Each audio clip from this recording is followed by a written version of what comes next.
In March 2011, a quiet Monday morning in Sydney, Australia, turned into one of the country's biggest heist mysteries when a cash-in-transit van, operated by Armaguard, simply vanished, along with one of its drivers and $2.4 million AUD in cash.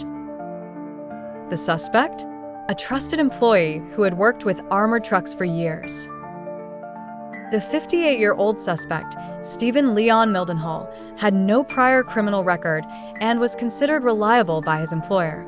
He worked as a security officer for Armaguard, a company responsible for transporting money between banks, retailers, and ATMs.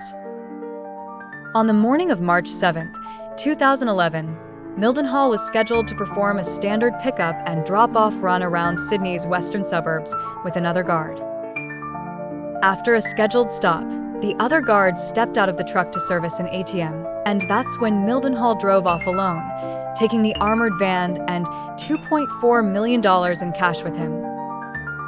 The vehicle was later found abandoned in a parking lot in Auburn just 30 minutes later, doors locked, engine off, and the cash gone. There was no sign of a struggle, no broken locks, and no alarm had been triggered.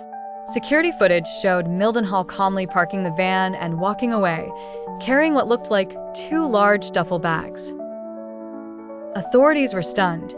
He had pulled off a clean theft in broad daylight, without masks, weapons, or partners, at least none immediately visible.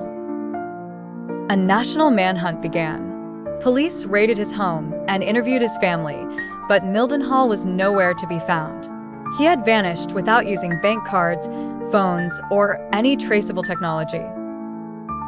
Over the following weeks, tips came in suggesting he may have fled to Queensland or even overseas, possibly to New Zealand or Southeast Asia. Authorities suspected the heist had been carefully pre-planned, possibly with help from criminal associates. Despite international alerts and public appeals, Mildenhall remained missing for over a year. In April 2012, over 13 months after the heist, police received a tip. Mildenhall was found living under a false identity in Port Melbourne, Victoria.